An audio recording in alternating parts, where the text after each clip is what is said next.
Hello everyone. आज के objective के सीरीज में आज हम लोग डिस्कस करेंगे मैग्नेटिज्म यानी चुंबकत्व और उससे संबंधित जो भी वस्तुनिष्ठ प्रश्न है उसको डिस्कस किया जाएगा, जो कि आपके बिहार बोर्ड फिजिक्स के एग्जाम में आने की संभावना रहती है। तो देखिए, सवाल है यहाँ पे, सवाल को केवल एबीसीडी नहीं करवाया जाएगा, सवाल के उस पार्ट तक दिखाया जाएगा कि इस एबीसीडी में आया कैसे, ठीक है, किस तरह से कंडीशन अप्लाई होगा, इसमें सभी चीजों को बारी बारी से आप लोगों को समझा दिया जाएगा, जिससे क्या होगी, इससे संबंधित अदर भी सवाल आते हैं तो आप सॉल्व कर लेंगे। तो सवाल यहां देखने को मिल रहा है, एक इलेक्ट्रॉन भी वेग से समरूप चुंबकीय क्षेत्र बी के समानांतर चलता है तो इलेक्ट्रॉन द्वारा अनुभव किया गया महत्तम बल होगा। महत्तम बल होगा यानी किसी भी आवेशित कण को चुंबकीय क्षेत्र यदि आप भेजते हैं भी वेग से तो उस पर जो बल लगता है उस बल की फॉर्मूला होती है F is equal to Q V B sine theta होती है। यही होता है बेसिक कंसेप्ट, यही होता है फॉर्मूला। कौन सा? चुंबकीय क्षेत्र में गतिशील या तो गति वाले आवेश पर लगने वाला चुंबकीय बल, ठीक है। तो क्या होगा, क्या बीई भी होगा, क्या ई भी बाई बी होगा, क्या बी बाई ई भी होगा, क्या जीरो होगा? कौन सा ऑप्शन होगा, किसके साथ जाएंगे, किसको सपोर्ट करेंगे, ये बताएंगे। तो देखिए, भी वेग से इलेक्ट्रॉन को भेजा जाएगा चुंबकीय क्षेत्र के समानांतर। तो ये देखो, सपोज दैट चुंबकीय क्षेत्र है, ठीक है। यहां पर मैंने इलेक्ट्रॉन लिया, इसको भी वेग से प्रोजेक्ट किया, तो जिस दिशा में चुंबकीय क्षेत्र है उसी दिशा में यहां पर वेग है। इसका मतलब थीटा की वैल्यू यहां पर क्या है, तो 0 डिग्री है। यानी F इज इक्वल टू आवेश की वैल्यू E होगी, भी बी होगी और साइन 0 डिग्री होगा। तो जैसे साइन 0 दोगे तो फोर्स भी क्या हो जाएगी, 0 होगी। यानी यहां पर लगने वाला जो चुंबकीय बल होगा वो शून्य होगा। क्या होगा? शून्य होगा। इसका मतलब जिस वेग से इसको भेजे हो उसी वेग से चलता जाएगा। पूछा जाएगा सबसे पहले तो फोर्स कितना लगा, बल कितना लगा, तो 0। यानी बल 0 होगा तो त्वरण भी 0 होगा और उसी वेग से चलता रह जाएगा।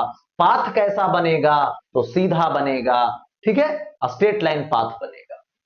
पाथ पूछता तो स्ट्रेट लाइन, बल पूछा तो 0, त्वरण पूछा तो 0, है ना। जो भी पूछेगा वो सवाल बन जाएगा। अब आगे बढ़ते हैं इस तरीके से आगे। त्वरित आवेश उत्पन्न करती है क्या विद्युत क्षेत्र, क्या चुंबकीय क्षेत्र, क्या दोनों, क्या विद्युत चुंबकीय तरंग? तो देखिए, याद रखेंगे, यदि कोई आवेश त्वरित है, त्वरण के साथ है या मंदन के साथ है, या तो दोलन कर रहा है या तो कंपन कर रहा है, ये सब यदि बात आती है, दोलन करेगा तो उसमें भी जो है से त्वरण और मंदन आएगा। केवल त्वरित है, केवल मंदित है, तो सभी जाएंगे विद्युत चुंबकीय तरंग में। किसमें जाएंगे? विद्युत चुंबकीय तरंग में। क्यों जाएंगे? क्योंकि जो त्वरित आवेश होता है मतलब उसकी वेग जो है क्या है, बदलने वाला है, बदल रहा है। तो उस केस में विद्युत क्षेत्र भी उत्पन्न करेगी, चुंबकीय क्षेत्र भी उत्पन्न करेगी और साथ साथ विकिरण ऊर्जा भी देगी, विकिरण ऊर्जा भी उत्पन्न करेगी। तो इसलिए ये किसके साथ जाएगा, तो विद्युत चुंबकीय तरंग के साथ जाएगा। बताए थे विद्युत क्षेत्र, विद्युत क्षेत्र में बताए थे कि विराम आवेश में रहेगा, विराम आवेश रहेगा, रुका हुआ रहेगा तो केवल विद्युतीय क्षेत्र। यदि गति करने लगा तो विद्युत क्षेत्र और चुंबकीय क्षेत्र दोनों उत्पन्न करेगा। लेकिन त्वरित होने लगा, मंदित होने लगा, है ना, दोलित होने लगा, कंपित होने लगा, तो ये सब यदि बात आएगी तो चुंबकीय क्षेत्र साथ साथ विद्युत क्षेत्र और साथ साथ विकिरण ऊर्जा यानी ईएमडब्ल्यू यानी विद्युत चुंबकीय तरंग उत्पन्न करेगा। नेक्स्ट देखा जाए, ठीक है। अब देखिए आगे, 30 डिग्री कोण पर आवेशित कण चुंबकीय क्षेत्र में प्रवेश करता है उसका पथ हो जाता, यानी 30 डिग्री कोण पर, ध्यान रहे कोण कितना है 30 डिग्री, ठीक है, तो कौन सा पाथ बनाएगा उसका पथ हो जाता, वृत्ताकार, हेलिकल, दीर्घवृत्तीय, सीधी रेखा। तो याद रखेंगे कि यदि चुंबकीय क्षेत्र ऐसे है, ठीक, और यहां पर आवेशित कण को ऐसे वेग दिया गया 30 डिग्री कोण यानी थीटा को, तो इधर होगा भी कॉस थीटा, इधर होगा कंपोनेंट भी साइन थीटा, ठीक है। तो यहां पे याद रखेंगे कि दो तरह का वेग मिला इसको, एक चुंबकीय क्षेत्र की दिशा में, तो चुंबकीय क्षेत्र की दिशा में सीधी रेखा करवाएगा, यदि 90 डिग्री के कोण पर रहेगा तो वृत्ताकार पथ बनाएगा। तो ये कहता है कि सीधे जाओ और ये कहता है कि वृत्त में घूम, यानी वृत्त में घूमते जाओ, ऐसे जाएगा तो कैसा हो जाएगा, हेलिकल पथ हो जाएगा, हेलिक्स बना लेगा। तो कौन सा ऑप्शन करेक्ट होगा, तो हेलिकल होगा। यदि इधर केवल वेग रहता सीधी, मतलब क्षेत्र की दिशा में, तो केवल सीधा रेखा, सीधा रेखा मार। यदि केवल 90 डिग्री पर रहता, केवल 90 डिग्री रहता चुंबकीय क्षेत्र के साथ वेग की दिशा, तो वहां पर वृत्ताकार बन मारता, और दोनों आ गया तो सर्कल भी बनते जाएगा और सीधा भी चलते, यानी हेलिकल बन जाए। ओके, नेक्स्ट आगे बढ़ते हैं। लॉरेंज बल की दिशा ज्ञात करने का नियम है। देखिए, लॉरेंज बल का मतलब हुआ कोई गतिशील आवेश है और वो चुंबकीय क्षेत्र में भेजा जाता है, तो उस पर जो चुंबकीय बल लगता है उसकी दिशा को ज्ञात करना, उसकी दिशा को ज्ञात करना है। तो कैसे, फ्लेमिंग का बाएं हाथ का नियम, फ्लेमिंग का दाएं हाथ का नियम, मैक्सवेल के दाएं हाथ का नियम, एम्पियर के तैरने का। तो देखिए, इसको ज्ञात करने के लिए किसका उपयोग करते हैं, फ्लेमिंग का बाएं हाथ का नियम। बाएं हाथ के 3 अंगुलियां, देखिए ऐसे, थंब है, अंगूठा है, तर्जनी है, मध्यमा है, इसको एक दूसरे के साथ परस्पर लंबवत रखा जाए, ये चुंबकीय क्षेत्र की दिशा, ये बताएगा आपको आवेश की गति की दिशा या तो विद्युत धारा की दिशा। आवेश की गति की दिशा बताएगा तो आवेश पर लगने वाला चुंबकीय बल की दिशा ये बता देगा, और यदि विद्युत धारावाहिक चालक तार है तो विद्युत धारा की दिशा ये बताएगा, तो चालक तार पर लगने वाला बल की दिशा ये बताएगा, यानी बल की दिशा अंगूठा बताता है, ठीक है। यह है फ्लेमिंग का लेफ्ट हैंड थंब रूल, यानी बाएं हाथ का नियम जो है अंगूठा के साथ। चलिए, तो ये हो गया। इसके बाद आगे बढ़ो। एक समान चुंबकीय क्षेत्र में आई लंबाई एल लंबाई का एक चालक चुंबकीय क्षेत्र की बल रेखाओं के समानांतर रखा हुआ है। यदि चालक में आई धारा बहती है तो इस पर लगने वाला बल, देखिए ये हुआ चुंबकीय क्षेत्र की दिशा, बी है, इसमें एक चालक तार लाके रखे हैं जिसका लंबाई एल है, इसमें विद्युत धारा आई प्रवाहित हो रही है, ठीक है, इसमें विद्युत धारा प्रवाहित हो रही है। तो अब इस पर लगने वाला चुंबकीय बल निकालें, तो चुंबकीय बल कैसे निकालेंगे ये देख, ठीक है। तो चुंबकीय बल निकालेंगे तो F is equal to formula होता है I L B sine theta, इसको क्या बोलते हैं, F is equal to I L B sine theta दे दिया, हो गया ऐसा, F is equal to I L B sine theta दे दिया गया। अब समझिए, यहां दोनों का डायरेक्शन सेम है, आई की दिशा और चुंबकीय क्षेत्र, तो यहां पे थीटा की वैल्यू 0 डिग्री रखना, तो जैसे थीटा का वैल्यू 0 रखेंगे तो चुंबकीय क्षेत्र क्या हो, सॉरी, चुंबकीय बल क्या हो जाएगा, शून्य हो जाएगा। तो इन सभी किसी के साथ नहीं जाएंगे, किसके साथ जाएंगे, शून्य के साथ जाएंगे। आपको फॉर्मूला क्या दिया है डिसाइड करके, यहां पर शून्य, ठीक। आगे बढ़े, देखिए दो कुंडली मतलब चालक मतलब विद्युत धारा प्रवाहित करने वाली जो कुंडली होती है वो दिया हुआ है, इस प्रकार रखे गए हैं कि उनके तल एक दूसरे के समकोणिक है ना, और एक ही केंद्र है। मतलब कहने का मतलब हुआ कि देखिए एक को ऐसे बना दीजिए तो इसका केंद्र ये हो गया और इसका फेस ऊपर है, किधर है, ऊपर है, ऐसे बनाए। और एक दूसरा बनाइए इस तरह से, ऐसे हो गया, ऐसे बन गया। यानी एक जो है मतलब विद्युत धारा घूमेगी, मान लिया जाए ऐसे विद्युत धारा प्रवाहित, ठीक है, और इसमें सब नेट ऐसे, तो क्या होगा यदि प्रत्येक कुंडली में समान धारा प्रवाहित है और समान चुंबकीय क्षेत्र बी उत्पन्न होता है तो परिणामी क्षेत्र होगा क्या 2b होगा, क्या √2b होगा, क्या b/√2 होगा, क्या शून्य। तो देखिए ऐसे घुमा, ऐसे, तो चुंबकीय क्षेत्र ऊपर की तरफ, फर्स्ट वाला। और ऐसे विद्युत धारा घुमा तो चुंबकीय क्षेत्र इधर, लंबवत, एक दूसरे के क्या है, लंबवत है। कितना डिग्री पर है, 90 डिग्री पर है, ठीक है। तो परिणामी जब निकालोगे तो रिजल्ट ऐसे जाएगा, ठीक है, रिजल्टेंट। तो रिजल्टेंट की फॉर्मूला होती है BR = वेक्टर सम, ठीक है। अब देखो दोनों 90 डिग्री पर दो वेक्टर रहेगा तो इसका जो रिजल्टेंट होगा √बी का square plus B² is equal to √2B²। तो इज इक्वल टू आएगा B√2, B√2 होगा, यानी B√2 कौन है, यानी √2B, √2 इंटू बी, ये ऑप्शन होगा, ठीक है। नेक्स्ट, अब आगे बढ़े। समरूप वेग से चलायमान आवेश उत्पन्न करता है, यानी वेग कैसा है, ये आवेश है, ये भी वेग से जा रहा है जो समरूप वेग है, कांस्टेंट वेग है, कांस्टेंट वेलोसिटी। तो देखिए यदि विराम में रहेगा तो केवल विद्युतीय क्षेत्र, ठीक है। अब बताइए क्या होगा, केवल विद्युतीय क्षेत्र, केवल चुंबकीय क्षेत्र, विद्युत चुंबकीय क्षेत्र, इनमें से कोई नहीं, तो क्या होगा।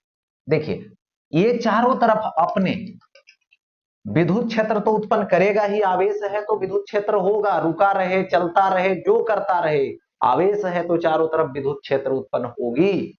यदि यही एक समान गति से चलने लगा, माने मोशन में आ गया, गति में आ गया, तो चुंबकीय क्षेत्र उत्पन्न करेगा, ठीक है। यानी मोशन हो गया तो दोनों, यानी चुंबकीय विद्युत चुंबकीय क्षेत्र, ठीक है, विद्युत चुंबकीय क्षेत्र। अब देखो एक आदर्श परिनालिका की धारा दुगनी कर देने पर, ठीक है, उसके अंदर चुंबकीय क्षेत्र का परिमाण, एक आदर्श क्या है, परिनालिका है, सोलेनोइड है, ऐसे इसमें विद्युत धारा आई जा रही, ठीक है, सपोज दैट, तो इसके अंदर चुंबकीय जो क्षेत्र होती है वो B = μ0NI होती है, क्या होती है, B = μ0NI होती है, ये बात समझ लें। अब देखो तो यहां पर कुछ नहीं करता है, विद्युत धारा बदलता है, तो विद्युत धारा भैरिज आई, यही होता है, समानुपाती होता है। तो इसको दुगना कर देंगे तो ये भी दुगना हो जाएगा, इसको आधा कर देंगे तो ये भी आधा हो जाएगा, इसको 3 गुना कर देंगे ये भी 3 गुना हो जाएगा। यानी कहने का मतलब हुआ धारा को क्या कर रहे हैं, दुगनी कर रहे हैं। तो जब धारा को दुगनी करेंगे तो यहां पर चुंबकीय क्षेत्र भी क्या हो जाएगा, तो यहां पे दुगना हो जाएगा, चुंबकीय क्षेत्र भी कितना हो जाएगा, तो यहां पे दुगना हो जाएगा। बात समझ में आ गई, ओके। आगे देखिए, चुंबकीय क्षेत्र या चुंबकीय प्रेरण का SI मात्रक होता है। देखिए चुंबकीय क्षेत्र हो या तो चुंबकीय प्रेरण हो, ठीक है, या तो चुंबकीय क्षेत्र की तीव्रता हो, इसकी जो SI मात्रक होता है वो क्या होगा, इसमें चूज करना है, क्या टेस्ला होगा, क्या वेबर होगा, क्या फैराड होगा, सॉरी हेनरी होगा, क्या फैराड होगा? देखिए बारी बारी से, इसका तो चुंबकीय क्षेत्र की जो एसआई मात्रक होती है वो टेस्ला होता है, ठीक। लेकिन इन सबको भी देख लीजिए, वेबर जो होता है चुंबकीय फ्लक्स का होता है, ठीक है। ये हेनरी जो होता है सेल्फ इंडक्टेंस माने स्व प्रेरकत्व का होता है। फैराड कैपेसिटी यानी धारिता का होता है, जो कैपेसिटर ये सब होता है ना, संधारित्र ये सब, उसकी धारिता का होता है। चलिए ये तो हो गया, आगे बढ़े, ठीक। देखिए बात नेक्स्ट, दो समानांतर तारों में विपरीत दिशाओं में धाराएं प्रवाहित होती है, तो वे एक दूसरे को क्या करते हैं ये समझना। देखिए एक तार ये हो गया, इसमें धारा इधर की तरफ जा रही, दूसरा तार ये हो गया, इसमें धारा इधर की तरफ जा रही। तो बात यहां पर है कि एक दूसरे पर बल क्यों लगाए।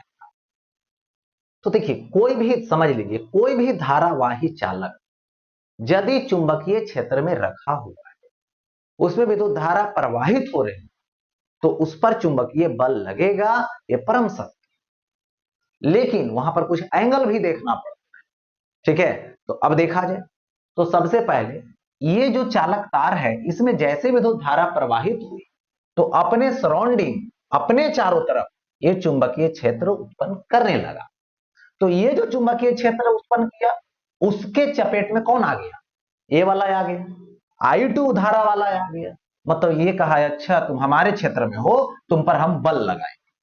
तो ये कहा कि हम में भी धारा जा रही है, हम भी चारों तरफ चुंबकीय क्षेत्र उत्पन्न कर रहे हैं, और उस चुंबकीय क्षेत्र में तुम आ रहे हो, तुम पर भी हम बल लगाएंगे।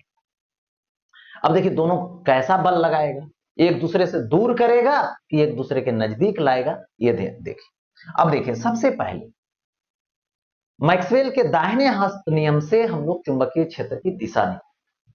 देखिए तो ये जो चालक तार है, इसके पास जो चुंबकीय क्षेत्र उत्पन्न करेगा वो कौन करेगा, ये करेगा। किधर के तरफ करेगा, अंदर करेगा कि बाहर करेगा, ये देखते हैं। तो ऊपर जा रहा है विद्युत धारा, तो घूमेगा ऐसे उंगली ऐसे, तो अंदर के तरफ। तो यहां पर फर्स्ट चुंबकीय क्षेत्र किधर की तरफ, अंदर के तरफ। ई दिया इसके पास, तो ई देगा ऐसे, नीचे जा रहा है करंट, ऐसे घूमेगा तो इस तरफ अंदर देगा। यहां पर B2 भी क्या हुआ, अंदर के तरफ। अब देखो चुंबकीय क्षेत्र अंदर, विद्युत धारा ऊपर, तो बल लगेगा इधर की तरफ। पहले वाला पर कौन लगाया, दूसरा वाला लगाया, ठीक है। पहले वाला पर कौन लगाया, दूसरा वाला लगाया, ठीक है। क्योंकि फील्ड अंदर, सॉरी सॉरी गड़बड़ हो गई, थोड़ा सा डायरेक्शन, फील्ड अंदर, करंट के तरफ इसको ले जाओगे, करंट इधर है, तो बल इधर के तरफ, इधर के तरफ लगा, 1 पर 2 लगाया, फील्ड अंदर करंट ऊपर, तो फोर्स। अब देखो फील्ड अंदर है, फील्ड अंदर, करंट नीचे, तो फोर्स इधर जा रहा, इस पर लगा, 2 पर कौन लगाया, 1 लगाया। ई कह रहा है कि तुम दूर जाओ, ई कह रहा है तुम दूर जाओ, तो कैसा बल लगा, विकर्षण का बल लगा।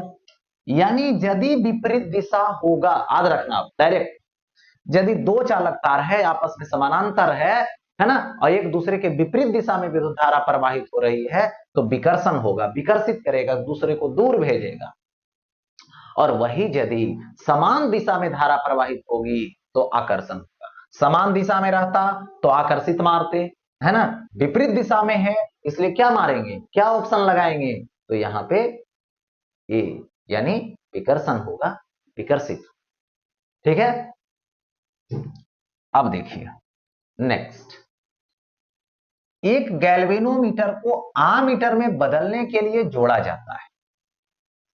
समानांतर में निम्न प्रतिरोध, श्रेणी में उच्च प्रतिरोध, श्रेणी में निम्न प्रतिरोध, समांतर में उच्च प्रतिरोध। किसके साथ जाना पसंद, A B C D चारों है, किसके साथ जाइए, ठीक है, तो यहां पर देखो एक गैल्वेनोमीटर रहा है, ठीक है, और गैल्वेनोमीटर को आमीटर में कन्वर्ट करने को यहां पर संट लगाया जाता है, संट लगाया जाता है कि प्रतिरोध कम हो, आमीटर का प्रतिरोध कम हो, जितना प्रतिरोध कम होगा उतना ही अच्छा आमीटर माना जाएगा। तो यहां पर संट है, संट का मतलब होता है कोई तार है, संट वह तार जिसका प्रतिरोध बहुत बहुत कम हो वही संट होता है। संट का मतलब निम्न प्रतिरोध, और निम्न प्रतिरोध को गैल्वेनोमीटर के समांतर क्रम में जोड़ तो ये आमीटर में बदल जाएगा। यानी आमीटर बनाने के लिए समांतर क्रम में निम्न प्रतिरोध लगाते हैं, तो कौन सा होगा, समांतर में निम्न प्रतिरोध, ऑप्शन, ठीक है। अब देखिए, जब किसी आमीटर को संट किया जाता है तो इसकी माप सीमा क्या बढ़ती है, क्या घटती है, क्या स्थिर रहती है, कोई नहीं। तो संट किया जाता है, संट करना मतलब अब ये बताएंगे कि निम्न प्रतिरोध बनाना, और जितना निम्न प्रतिरोध होगा उतना अच्छा एमीटर माना जाएगा। अच्छा एमीटर माना जाएगा मतलब उसकी माप सीमा बढ़े। एमीटर को किस लिए यूज करते हैं, विद्युत धारा को मापने के लिए। अब विद्युत धारा का माप सीमा अच्छा होगा, ठीक है, उसकी बढ़ जाएगी तब ने अच्छा माना जाएगा। तो यहां पर क्या होता है, इसकी माप सीमा यहां पर बढ़ती है, ठीक है। यानी जब किसी एमीटर को संट किया जाता है तो इसकी माप सीमा क्या होती है, बढ़ती है, ठीक है। नेक्स्ट, एक गैल्वेनोमीटर को वोल्टमीटर में परिवर्तित किया जा सकता है। एक गैल्वेनोमीटर और इसको परिवर्तित करना है किस में, वोल्टमीटर। तो क्या है रूल, देखिए चारों में चूज की, समांतर में उच्च प्रतिरोध, श्रेणी क्रम में उच्च प्रतिरोध, श्रेणी क्रम में निम्न प्रतिरोध, समांतर क्रम में उच्च प्रतिरोध, कौन सा ऑप्शन होगा, किसके साथ जाएंगे ये बतलाए। तो सबसे पहले मैं बता दूं, एक गैल्वेनोमीटर को वोल्टमीटर में यदि आपको परिवर्तन करना है, एक वोल्टमीटर बनाना है, तो उसके लिए आपको क्या करना, ठीक है। उसके लिए यहां पर रूल है कि गैल्वेनोमीटर से वोल्टमीटर बनाना मतलब ज्यादा प्रतिरोध रहेगा तो वोल्टमीटर अच्छा माना जाएगा। तो ज्यादा प्रतिरोध याद रहे, आमीटर कम प्रतिरोध, वोल्टमीटर ज्यादा प्रतिरोध, कम प्रतिरोध के लिए श्रेणी समांतर क्रम, और ज्यादा प्रतिरोध के लिए श्रेणी क्रम, ठीक है। तो ज्यादा प्रतिरोध के लिए क्या करोगे, श्रेणी क्रम में जितना ज्यादा, जितना बड़ा प्रतिरोध जोड़ोगे उतना अच्छा वोल्टमीटर ये माना जाएगा, वोल्टेज को मापने वाला। तो श्रेणी क्रम में ऊंचा प्रतिरोध लग, तो श्रेणी क्रम में ऊंचा प्रतिरोध कौन सा ऑप्शन के साथ जाएगा, ये जाएगा, श्रेणी क्रम में उच्च प्रतिरोध। दैट मींस सोल्व हो गया, ओके। आगे बढ़ता हूं, तांबा होता है अनुचुंबकीय, लौह चुंबकीय, प्रतिचुंबकीय, अर्धचालक। तो देखिए तांबा एक ऐसा है जो प्रतिचुंबकीय होता है, डाईमैग्नेटिक होता है, मतलब इसको चुंबकीय क्षेत्र में ले जाओगे तो हमेशा चुंबकीय क्षेत्र से बाहर होना चाहेगा, है ना। जिधर कमजोर फील्ड रहेगा, जिधर कमजोर रहेगा, है ना, चुंबकीय क्षेत्र उधर की तरफ ये विस्थापित होना अपने आप शुरू कर देगा। यानी चुंबकीय क्षेत्र में ये मामूली रूप में प्रतिकर्षित, ठीक है। तो यहां पे कौन सा ऑप्शन होगा, तो प्रतिचुंबकीय, कौन, तांबा, ठीक है। आगे बढ़ो, निम्नलिखित में से किसकी चुंबकशीलता अधिक होती है, ठीक है, किसकी चुंबकशीलता अधिक होती। तो देखिए सबसे ज्यादा बढ़िया चुंबकीय पदार्थ कौन है, लौह चुंबकीय, प्रतिचुंबकीय, अनुचुंबकीय, लौह चुंबकीय, अर्धचालक। तो लौह चुंबकीय, ठीक है, सबसे अधिक होता है इसका, क्योंकि चुंबकीय क्षेत्र में या तो चुंबक के पास ले जाओगे लौह चुंबकीय को तो सबसे जल्दी अट्रैक्ट होगा, सबसे जल्दी खिंचा जाएगा, आकर्षित हो जाएगा, इसलिए इसकी चुंबकीयशीलता सबसे अधिक होती। ठीक है, नेक्स्ट, निम्नलिखित में किस धातु की चुंबकीय प्रवृत्ति एक से कम, चुंबकीय प्रवृत्ति एक से कम और ऋणात्मक होती है? तो देखिए, ऋणात्मक प्रवृत्ति उसी का होता है जो चुंबकीय क्षेत्र में विकर्षित होता है। ठीक है, विकर्षण होता है, वो चुंबकीय क्षेत्र से बाहर निकलना चाहता है। क्या प्रतिचुंबकीय, क्या अनुचुंबकीय, क्या लौह चुंबकीय, क्या अर्धचालक? तो लॉक किया जाए किस पे? प्रतिचुंबकीय पे। याद रखना, इसकी चुंबकीय प्रवृत्ति एक से कम होती है और ऋणात्मक होती है। अनुचुंबकीय का चुंबकीय प्रवृत्ति धनात्मक होती है और एक से ज्यादा होती है। लौह चुंबकीय का चुंबकीय प्रवृत्ति बहुत बहुत अधिक होती है और धनात्मक होती है। हो गया ये? ठीक है, आगे बढ़ते। नेक्स्ट, क्यूरी तापक्रम के ऊपर लौह चुंबकीय पदार्थ हो जाते हैं। देखिए, किसी भी चुंबकीय पदार्थ की तो चुंबक को ताप दिया जाएगा, गर्म किया जाएगा तो उसकी चुंबकीय गुण घटती है। ताप को बढ़ाने पर चुंबकीय गुण घटता है। इसलिए लौह चुंबकीय में चुंबकीय गुण बहुत ज्यादा है तो उसको एक ताप पे ले जाते हैं, गर्म करके ले जाते हैं, जो अनुचुंबकीय में कन्वर्ट हो जाता है।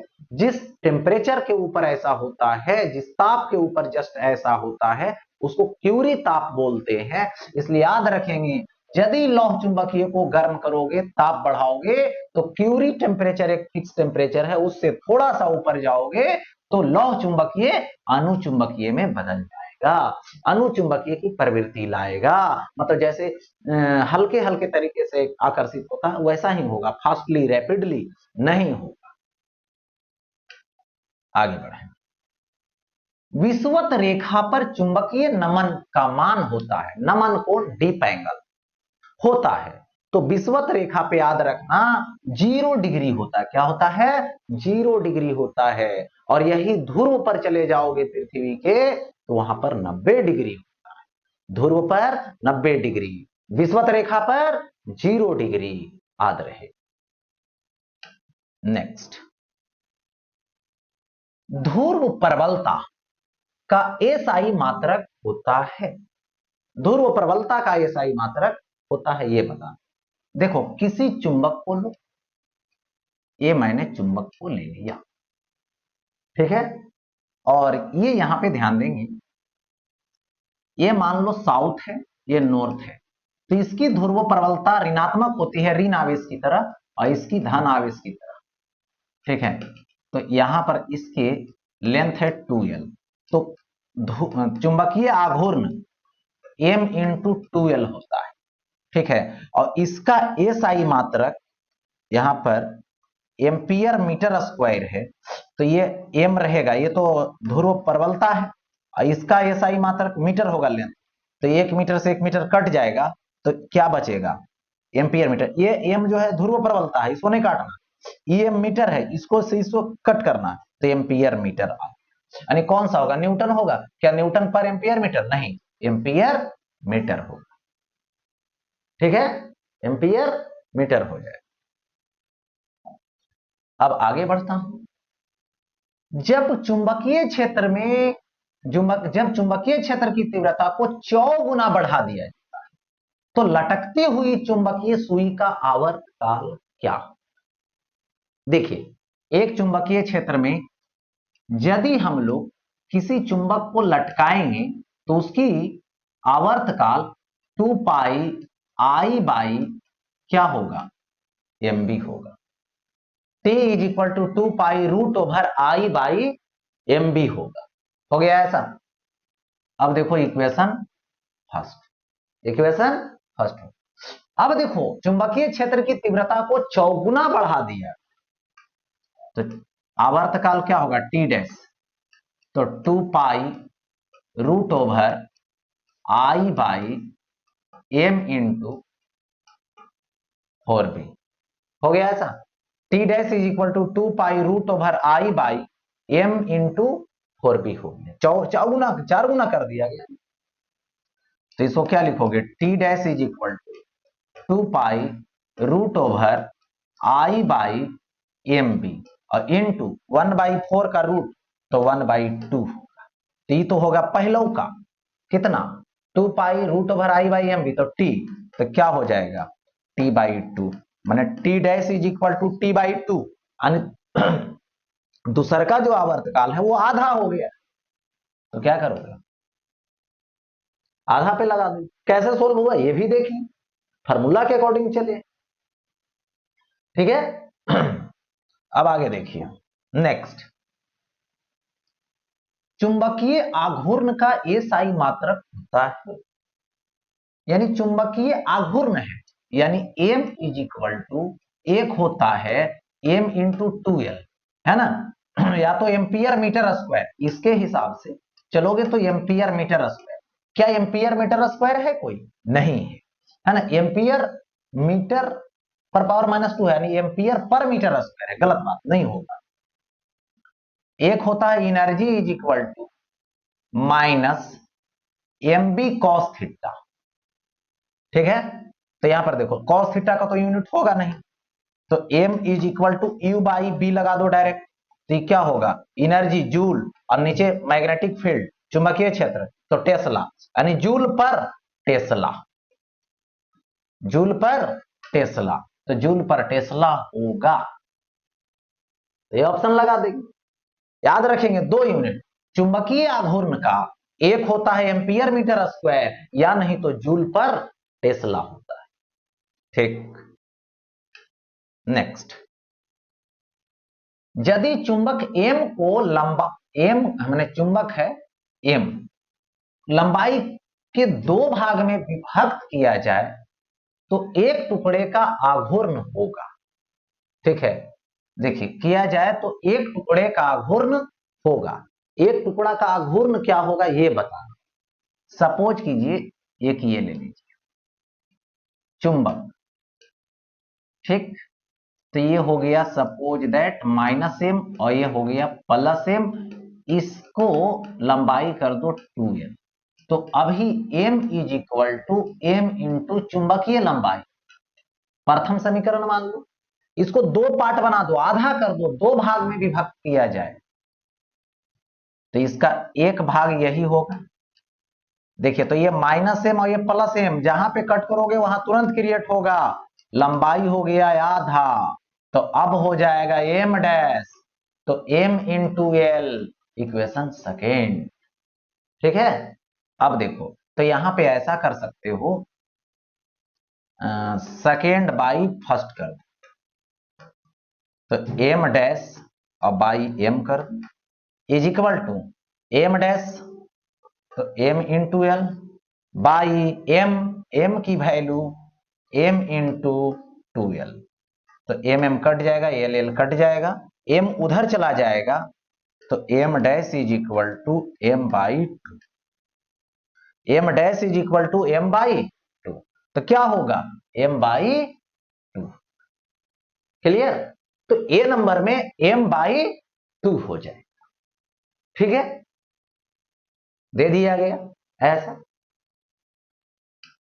नेक्स्ट आगे बढ़े, किसी छोटे क्षण चुंबक के मध्य बिंदु से समान दूरी पर अक्षीय स्थिति तथा निरक्षीय स्थिति में चुंबकीय क्षेत्र का अनुपात होता है। याद रहे एक चुंबक बना लीजिए, ठीक, ये सेंटर है इसका, इसका अक्षीय स्थिति ये वाला होगा, r दूरी पर चुंबकीय क्षेत्र, ये सपोज कीजिए नॉर्थ है और ये साउथ है, तो ये -m होगा, ये निश्चित है +m, तो यहां पर b एक्सिस मतलब यहां पर चुंबकीय क्षेत्र की दिशा इधर हो, जो होगा μ0/4 पाई 2m/r, यहां पे r दूरी पर जाओगे तो यहां पर आएगा इधर के दिशा में होगा, जो क्या होगा b इक्विटोरियल होगा, तो b equatorial is equal to μ0/4 pi और a आएगा m/r, दोनों का रेशियो, पहले कौन लेना अक्ष उसके बाद क्या लेना है, निरच। तो अक्ष पर कितना है, देखो B axis by B equatorial, तो ये रखेंगे जब, तो सिंपल है, तो कट जाएगा सब, ऊपर बचेगा 2, नीचे बचेगा 1, यानी कितना आया 2:1। अक्ष पर पहले निरज पर बाद में, तो 2:1, और उल्टा कहता निरज पर पहले अक्ष पर बाद में, तो 1:2। तो यहां पर आएगा, यहां पर 2:1 आएगा, मतलब अक्ष पे ज्यादा होता है, डबल होता है, और निरज पे उसका आधा होता है। तो फॉर्मूला भी कभी कभी पूछा है कि एक छोटे से चुंबक के अक्षीय बिंदु पर और निरक्षीय बिंदु पर चुंबकीय क्षेत्र की सूत्र लिखें, तो ये हो जाएगा μ0/4π2m/r3, और निरक्ष पर μ0/4πm/r3। याद रखेंगे, सवाल सॉल्व हो जाएगा। ओके, तो ये रहा मैग्नेटिज्म का, चुंबकत्व का बहुत बहुत ही महत्वपूर्ण वस्तुनिष्ठ प्रश्न, जो आपके एग्जाम में पूछे जाने की संभावना होती है। और यदि ऐसे सवालों को आप कर लेते हैं, तो एक सवाल में 3-4 सवाल निहित है, उन सवाल को भी आप बना सकते हैं। यही नहीं कि यही सवाल पूछा जाएगा तो बनाएंगे। Okay, that's all.